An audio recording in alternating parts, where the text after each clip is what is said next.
Welcome to another episode of Series C Growthonomics. Today we will continue our conversation on experimentation, and today also will be the last of experimentation. Next time we're going to start talking about consumer analytics. So today I want to talk about, last time we talked about what are the key components. We talked about 5 key components of experimentation, things that you should be aware of and you should do. Today I want to talk about how do you use behavioral economics as you design your test. Now, behavioral economics is obviously a very vast field where scientists have studied behaviors, human behaviors, especially in terms of money and value, and how the human decisioning is quite irrational. And so from when we design our experiments from the rational perspective, we can be much surprised by the results that we find.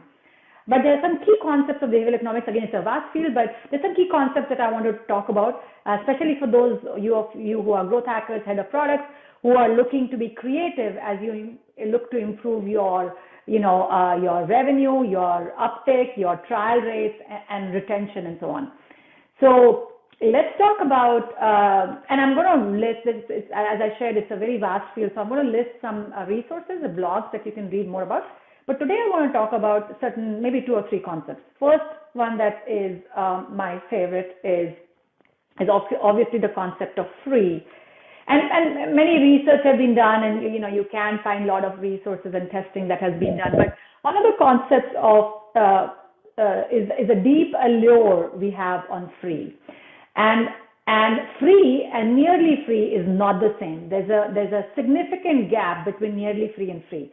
So as an example, this is much talked about case study on Hershey's Kisses versus Lindor, which is obviously a gourmet chocolate, which were priced at, Hershey's was priced at 1 cent and Lindor was priced at 15 cents.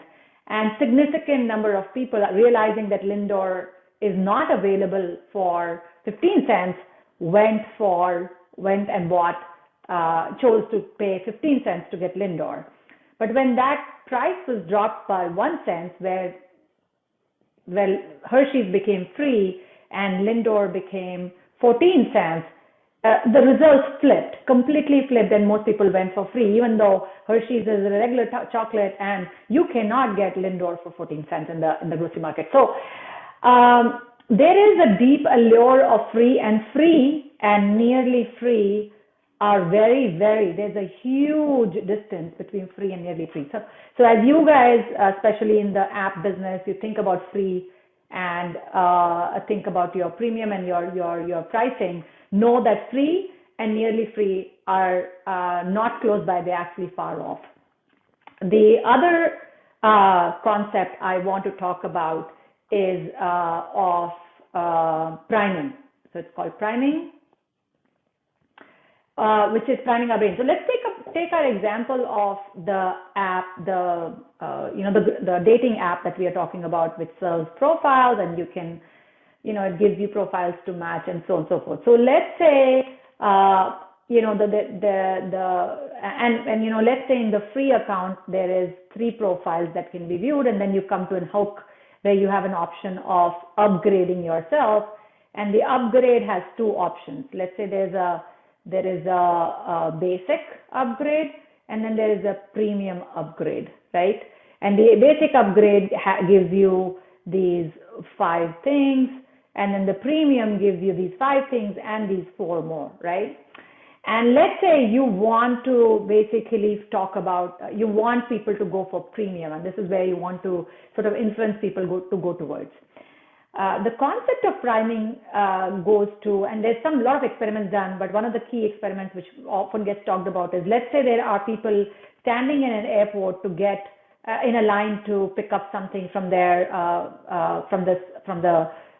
this pickup place which is offering yogurt and fruit. And what they found was, there's random percentage of people, half and half, people will choose yogurt or fruit as they stand in line. But let's say there was somebody here sitting in before and intercepted them and talked to them about one thing. And let's say this person, what they found is when this person talked to them about yogurt, the results started going towards yogurt. And when this person talked to them about fruits, the results started going towards fruit. This is called priming. It's about basically bringing, if you can influence their decision of what they're going to buy by basically bringing to the attention. It's not like you're talking about buy fruit. You just talk about, hey, what kind of fruits you like, or, and so on. So this same concept of priming, being able to influence or prime their brain, can be used here. If you, for example, in this premium package, you have, for this app, you have a functionality called blocking, where you have the ability to block somebody, which doesn't exist in the premium account. And let's say this is a $2.99 per month package, and this is a $9.99 package, right?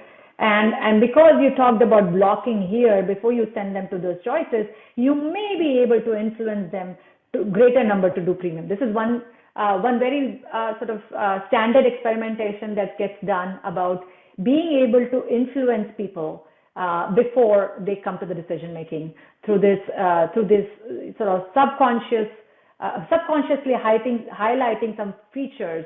Or actually, it's conscious, but basically you're feeding that into their subconscious to basically bring it out back into their decision making. Another concept that I want to talk about is called dominated alternative. Very interesting concept. So if I go, and so let's say in this experiment, most people are still going for, let's say of the people who are hitting the hook, about 5% are actually upgrading or looking to trial, and of the, and the split looks like this: 4% and 1%. 4% go for basic, 1% go for premium. Is it possible to introduce a decoy in between these choices to be able to actually switch this around? And this is what the scientists have found. And this is called dominated alternative. If you introduce another option, which is almost like premium, but it's just inferior to premium. So let's say something you introduce is called standard pricing. And in the concept of our app users who are looking to optimize MAU, there's also there's usually the packages are not basic, standard, and premium. It's like silver, gold, platinum, or whatever else. So same concept. You introduce a decoy, which has basic has, let's say, 5. This has 5, but it's like amazing 7 other things. Let's say you introduce another thing called standard, which has these 5s, and then has just one more, but it's priced at $8.99. Now, just by introducing this inferior alternative, like called a decoy, inferior alternative to premium, you might be surprised that you actually push that split between 4%, 1% to almost 1%, 4%, right? You can flip this because now they don't understand how to compare basic to anything. But here, there's a great comparison. This is 5 plus 1 is available for $8.99. For $1 more, I get 6 more features. It's an easy comparison. And you might be able to influence people towards premium. So again, this is a very useful concept as you look into designing your experiment. There are 3 concepts we talked about, but there's a lot more. So we talked about the concept of free. Free is very far from nearly free. That's the first concept you should know. Second is we talked about priming, which is, if you talk about, you can, by talking about something before, you can prime the decision. And the third one is dominated alternative, where introducing an inferior alternative to what you want them to choose gives them a way to compare and potentially gives you a way to influence. So I hope you found this useful. I will link a blog which is more detailed that you can read up more about. And any comments are most welcome. Any challenges are also welcome. And if you want to share some of your experiences, I would also welcome that. And next time I will meet you here again, and we'll start talking about consumer and customer analytics.